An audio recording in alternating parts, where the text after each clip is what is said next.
There are seasons you look at and instantly realize you are witnessing something beyond the norm. With Vitinha in 2025, that feeling is undeniable. This is no longer just the story of a midfielder playing well or hitting a fleeting peak. This is a year that, when placed on the scales of history, would make even legendary midfielders wish they had achieved it, even just once.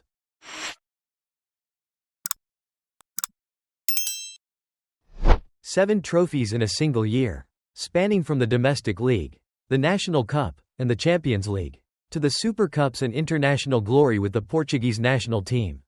This is not the achievement of a spare cog in the machine, but the mark of a true operating center. Vitinha exists in every heartbeat of the match. He is the one with the most touches when the team needs control. The one delivering the decisive pass when the opponent begins to scramble. And the one holding the structure together during the most intense moments. The greatest season in Paris Saint-Germain's history bears the distinct mark of this metronome made in Portugal. He knows when to slow down, when to accelerate, and where to be so that nothing collapses.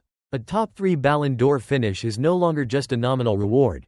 It is the ultimate acknowledgement that elite football still requires cool heads, durable legs, and individuals ready to sacrifice personal glory to accumulate collective victories. The praise for Vitinha has likely been sung many times, but if you look back at the past, you will see that the journey of this small midfielder from Portugal was never a smooth road. Despite being young, his path to glory was not simple. There were even phases where it seemed destined to turn in a completely different direction. Vitinha was once rated as a great talent, but not the type of number 1 genius that all of Europe fought for immediately. He was seen as a player with high potential, enough for Wolverhampton at that time to bring him to England. The Midlands was then a familiar destination for Portuguese players thanks to the close relationship with Jorge Mendes. The move wasn't surprising, but it was a real gamble. Either he would follow the path of Moutinho, Ruben Neves, Pedro Neto, Daniel Podence, or Toti Gomes to become a new star in the Premier League, or he would sink in a harsh and completely alien environment. In reality, the second scenario almost became Vitinha's fate. After graduating from the Porto Academy and debuting in early 2020, he contributed to Porto's domestic title. But due to financial pressure, Porto accepted sending the 20-year-old to Wolverhampton on loan with a buy option. At the time, the Wolves board even called it a key signing. Portuguese media didn't hesitate to compare him to João Moutinho. That comparison turned out to be very accurate later. But at the time, Wolves fans only caught faint glimpses of a future star. Vitinha faced too many barriers in England. The COVID pandemic made integration harder than ever. In front of him were Moutinho and Ruben Neves, a duo that was too stable and almost irreplaceable. When he did play, Vitinha was often used out of position. He only made 22 appearances all season. Looking back later, from a coaching perspective, the story of Vitinha's failure in England wasn't a weakness. It could be seen as a strength if interpreted differently. Failure at Wolverhampton didn't make Vitinha falter. Instead, it was a period that forged his will and mental strength, teaching him to face difficulties more directly. His former teammate at Wolverhampton, defender Fernando Marçal, described Vitinha like this: technically, he has almost no rival. Even now, Vitinha is very good in transitions. But at that time, he was like a somewhat fragile scholar. His style was similar to Marco Verratti, needing 3 to 4 touches before passing. In England, if you play football but struggle in duels, you become prey. Referees rarely care if you are fouled due to a physical disadvantage. That was Vitinha's problem. He held the ball too long and was shoved off it. But there is one thing I am sure of. Vitinha realized that weakness and trained incredibly hard. Nuno Espirito Santo was also very strict with Vitinha. Despite showing clear natural talent on the training ground, he couldn't completely convince the manager. Nuno wanted a simpler Vitinha, someone who moved the ball faster. Vitinha tried to comply, but he didn't want to lose his own identity. Once, I asked him what he planned to do next season. A former teammate recalled. At that time, Vitinha was only at Wolves on loan. To have a chance of staying, he needed to make 20 appearances, a number that was far from reality. His answer stunned me. I will go back to Porto, play a fantastic season, and then join one of the 8 strongest clubs in Europe. At that moment, I thought to myself, this kid is dreaming too big. He can't even start for Wolves. Yet he's thinking about Manchester City or teams of that level. It turns out, I was the fool. That was Vitinha during his Wolves days. Through the words of an old teammate. And even later when he moved to Paris Saint-Germain, where he was once scolded directly by Messi for plays that didn't meet requirements. We see a pattern. Looking back, it is precisely this series of stumbles that became the raw material creating the difference between Vitinha and many other talented midfielders today. There are those whose talent blooms early. Their development path going straight to the top. Vitinha is different. He had to walk through a valley of doubt, be cast out of the rotation, be asked to change, and then find a way to adapt without losing himself. That is what makes coaches trust him. He is a player who, when facing difficulty, does not panic or doubt himself but adjusts to fit the team's needs while maintaining his calm and balance. Vitinha learned this lesson early on during those cold, harsh days at Wolves. Although disappointed with his fading time in England, Vitinha didn't see it as a failure. He viewed it as a necessary lesson, an early collision with the reality of elite football. Returning to Porto, he carried a different mindset. Initially, he still had to sit on the bench. But over time, Vitinha's role in Sergio Conceição's system became increasingly clear. He was played in his true position, a deep-lying midfielder where his rhythmic thinking and technique could be fully utilized. That season became a perfect redemption arc. Vitinha played almost every game, helping Porto win the domestic double, scoring in the cup final, being voted into the team of the season, and receiving the Best Young Player award in the Primeira Liga. For the first time, he was called up to the Portugal national team, and from here, the European giants began to look at Vitinha with completely different eyes. Porto only kept him for one more short summer before Paris Saint-Germain spent £34 million to bring him to Paris.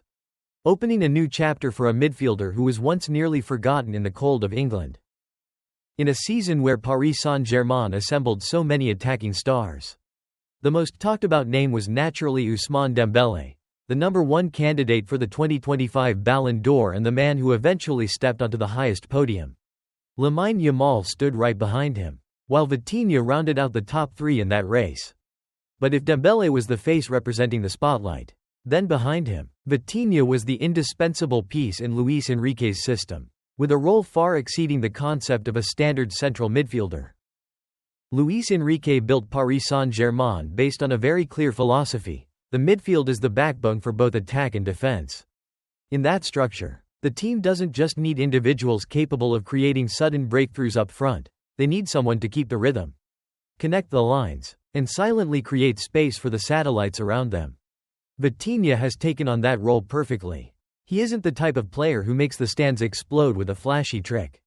But he is the one who ensures the entire system operates smoothly and seamlessly. Unlike many talented midfielders who rely on individual moments, Vitinha's greatest strength lies in his tactical intelligence and sense of match tempo. He is the flexible bridge between the defense and the attack, ready to drop deep to receive the ball from center-backs, stretching the opponent's defensive structure, and then opening up spaces for Mbappé or Dembélé to surge forward.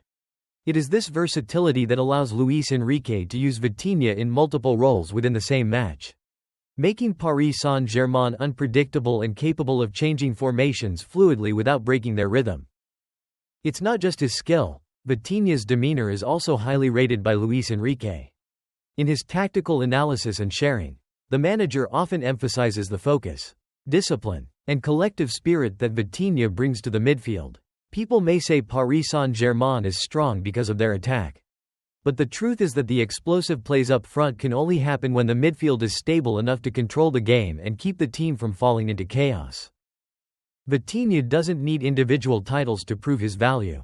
Even without touching the Ballon d'Or, he has proven that in a collective full of stars like Paris Saint-Germain, the heart of the midfield, where the tempo is dictated and the play is organized, is the factor that creates tactical differences. If Dembélé is the embodiment of chaos and brilliance, then Vitinha is the silent brain in control. Every movement he makes helps Luis Enrique pull the entire team along the precise trajectory he desires. It is no secret that Cristiano Ronaldo and the Portuguese national team are pouring every ounce of their ambition into the 2026 World Cup. Let's not lie to ourselves, let's not pretend to be indifferent. Ronaldo wants that trophy, and so does Portugal. This could be the final opportunity for this generation to touch their greatest dream. And if Portugal truly wants to go far, to even entertain thoughts of success on the soil of the USA, Canada, and Mexico. They absolutely require a true metronome in midfield. That name is none other than Vitinha. According to squad analysis and international experts, Vitinha is currently viewed as one of the most vital pillars of the Portuguese midfield heading into the 2026 World Cup. Alongside Bruno Fernandes, Bernardo Silva, and João Neves, Vitinha is considered pivotal in controlling the match tempo and progressing the ball from deep, something Portugal has sorely lacked in previous major tournaments. Under Roberto Martinez, Vitinha is gradually being defined as a true conductor.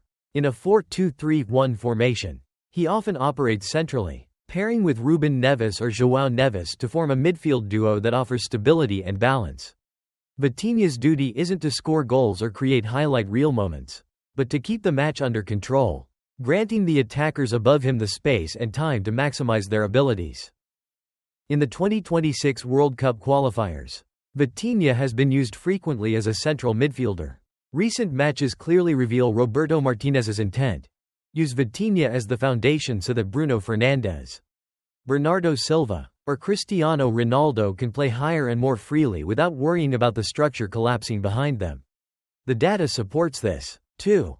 Vitinha is one of the players with the highest passing accuracy in the squad, contributing directly to Portugal's superior possession in recent qualifiers. When the midfield keeps its rhythm, the whole team plays more calmly and panics less against difficult opponents.